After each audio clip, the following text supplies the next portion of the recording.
Hey guys, आज हम पढ़ेंगे द हिंद ऑडिट टूल से कुछ vocabs जो कि आपके जितने भी कॉम्पिटिटिव एग्जाम्स है, bank, SSC, UPSC, state banks, इन सब के लिए बहुत ज़रूरी है. It is nothing, just a 5 to 10 minute quick revision. You must take 5 minutes, okay? So, to begin with the word rot. अब आप लोग ने सुना होगा रॉटन एग यानी कि सड़ा हुआ अंडा. उसी रॉटन से वर्ड आया है रॉट यानी कि जिसका मतलब होता है खराब होना या फिर सड़ जाना. ओके, टू गो बैड और make something go bad as part of a natural process. एक नेचुरल प्रोसेस के अकॉर्डिंग क्या होना कि किसी भी चीज़ का खराब हो जाना क्या कहलाता है?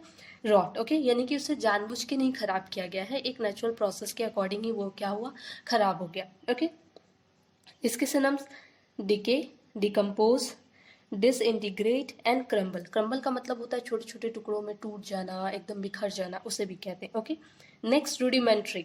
रूडिमेंट्री की हिंदी मीनिंग होती है प्रारंभिक, यानी कि कोई चीज़ जो बहुत बेसिक हो. ओके, मूल जिसे कहते हैं ना, बेस आप कहते हो, बस वही चीज़ है. बहुत ज़्यादा बेसिक हो, बहुत ज़्यादा सिंपल हो. अब सिंपल कोई चीज़ कब होती है? जब वो स्टार्टिंग होता है किसी चीज़ का, तभी वो चीज़ सिंपल होती है. उसके बाद ही तो उसमें प्रमोशन होता है, ग्रोथ होता है. ओके, तो ये हो गया रूडिमेंट्री. इसके synonyms initial, preparatory and opening. Next है सिमुलेशन. सिमुलेशन की हिंदी मीनिंग होती है पाखंड, यानी कि ढोंग करना, पाखंड करना, क्या कहलाता है? सिमुलेशन. इमिटेशन और enactment, act as of something, anticipate और इन टेस्टिंग, यानी कि किसी चीज़ को टेस्ट करने के लिए, जांचने के लिए, परखने के लिए किसी चीज़ को क्या करना? ढोंग करना, पाखंड करना, क्या कहलाता है? सिमुलेशन. ओके, इसके synonyms hypocrisy, imposture and puberty. Next retro. Retro की हिंदी मीनिंग होती है पीछे की ओर, यानी कि बैक. हमेशा पीछे की ओर क्या कहलाता है? रेट्रो कहलाता है. ओके, बैक और बैकवर्ड. इसके सिनम्स हो गए nostalgic, evocative and out of date. अब कोई चीज़ पीछे की बात हो रही है तो यानी कि आउट ऑफ डेट, जो अभी टाइम चल रहा है उसके पहले का. Okay, next asbestos. एस्बेस्टस की हिंदी मीनिंग होती है अधेय. इसकी हिंदी मीनिंग अधेय है.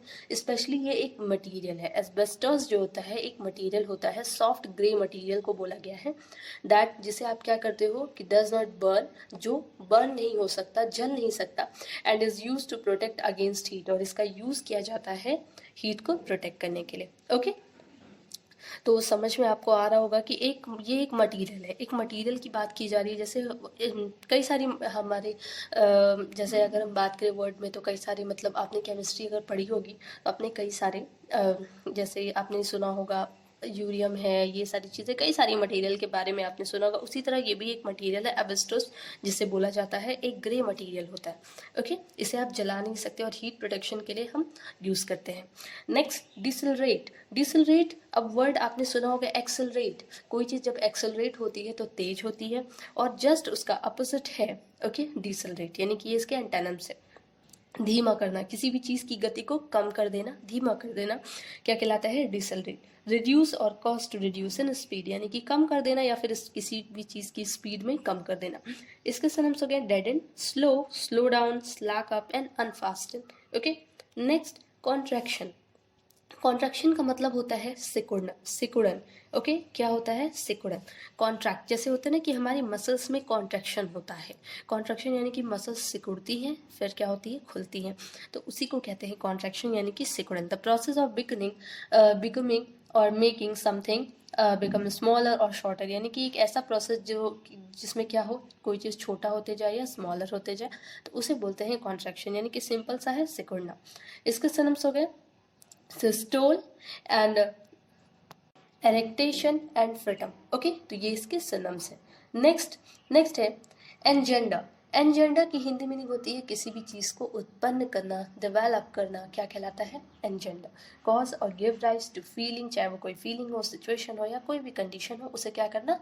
उसे उत्पन्न करना. इसके सिनम्स हो गए give rise to, bring about and arouse. Okay, next आपका एक फ्रेजल वर्ब है स्टैंड आउट, जिसकी हिंदी मीनिंग होती है अलग दिखना. स्टैंड आउट का मतलब होता है कि भीड़ से एकदम अलग होना.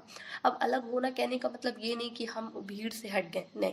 जैसे किसी ने कपड़े पहन के आए हैं, सबने एक तरीके के कपड़े पहने ऑलमोस्ट, और आपने क्या है कि काफ़ी डिफरेंट पहने और काफ़ी अच्छे पहने हो, तो यानी कि आप सबसे डिफरेंट दिख रहे हो, सबसे यूनिक दिख रहे हो, तो उसी को वहाँ पे बोलते हैं कि ये पर्सन यहाँ पे स्टैंड आउट करता है, यानी कि सबसे डिफरेंट है, सबसे यूनिक है. ओके, तो ये हो गया स्टैंड आउट, अलग दिखना।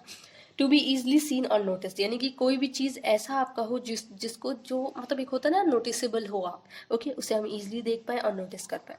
नेक्स्ट हमारा एक ईडियम है a new lease of life. इसका मतलब होता है जीवन का एक नया आधार, ओके, यानी कि एक new life, an occasion when you become more energetic and active than before, यानी कि एक ऐसा स्टेज आना आपकी लाइफ में, जैसे बोलते हैं ना कि ये सिचुएशन या ये जो इंसिडेंट था ये मेरे लिए a new lease of life है, यानी कि इस इंसिडेंट के होने की वजह से मैं और ज़्यादा एनर्जेटिक फील करता हूँ या करती हूँ, और ज़्यादा एक्टिव फील करता हूँ या करती हूँ, ओके। तो यही जितना पहले करता था या करती थी, ओके। तो ये सारे के सारे आज के आपके वो कैप्स थे। शाम में डेली टेलीग्राम पे जो अभी आप पढ़ते हो उनका क्विज चलता है, ओके। So thank you.